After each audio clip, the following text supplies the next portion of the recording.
Welcome back, guys. We got here a 2000 Ford Mustang convertible. Real obvious things you guys need to realize about these cars is these cowlings are very, very brittle. If you have one of these vehicles, actually I'm going to say anything 96 and up that has one of these cowlings, really, really good idea to replace it when you replace your windshield. They're really, really brittle. If you look at it wrong, this thing is going to just disintegrate, much like this one did. And we haven't even touched the car yet. So that right there is a good tidbit for you to know if you have one of these cars. This car, it's a little bit more intricate than the regular cars we usually do. These side moldings and the weather stripping, they're going to have to come off in order for us to get to the windshield fully, as well as the wiper and the cowling like normal. We're going to get into this thing. I don't know what else to tell you. Do you? That'll take you guys along for the ride. Exactly.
Very gentle.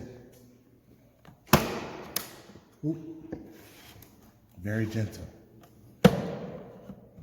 Dang, dude. Those. Here, let me come with it.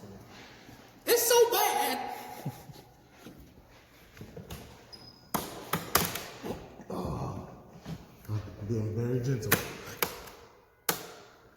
Dude.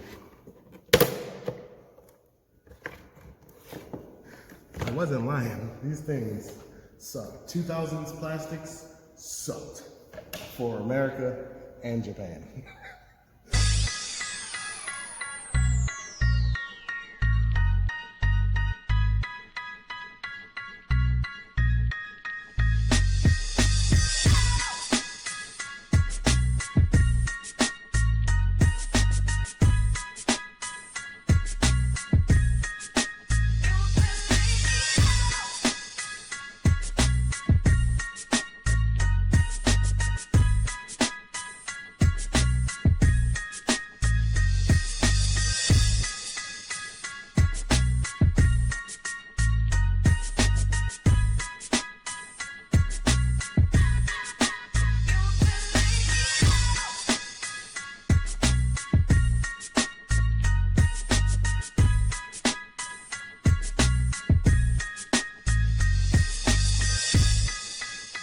All right, guys, so here's a perfect example of what we're talking about with the cowling.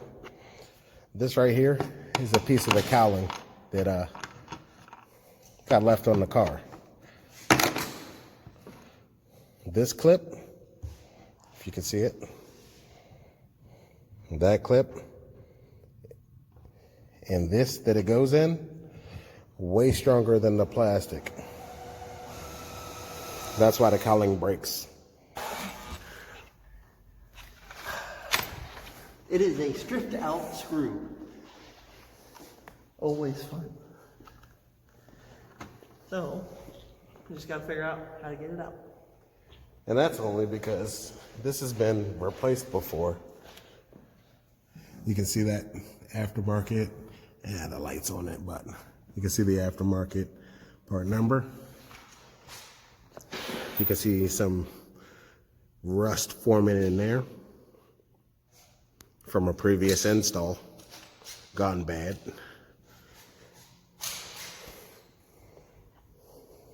Fun. As I remember how we used to do these back in the day.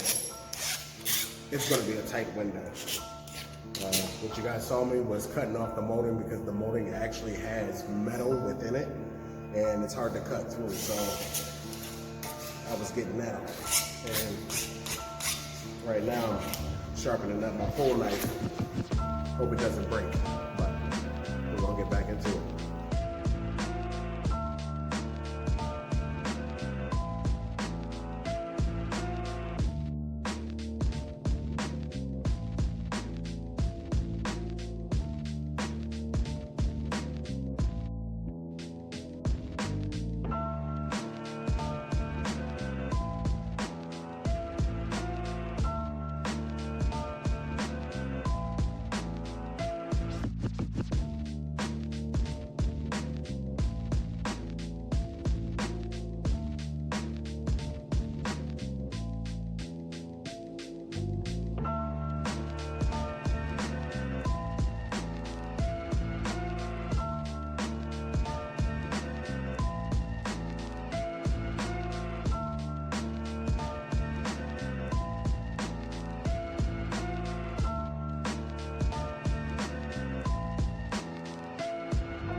This is the rust we were talking about earlier. Obviously, this is going to be a problem because the urethane is not going to stick to the rust. So if it doesn't stick, you're going to run into problems with water leaks and problems with the windshield staying in the car just in case you get in an accident and the airbags have to deploy off of it. After wire brushing the rust off of the pinch weld, we have primers that we apply to the pinch weld to not only seal the metal to prevent rust, but it also acts as an adhesion promoter for the urethane so the glue sticks better. After waiting the appropriate cure time for the first coat of primer, we apply a second coat as well.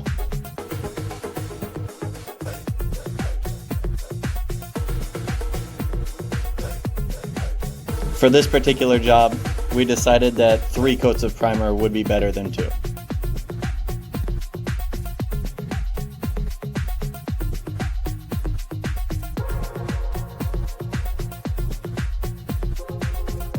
Having to do this process on certain jobs does extend the time frame of the job by a little bit, but we would rather do the job right than rush someone out of the door.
fiberglass pieces. Yeah, Never no. fun.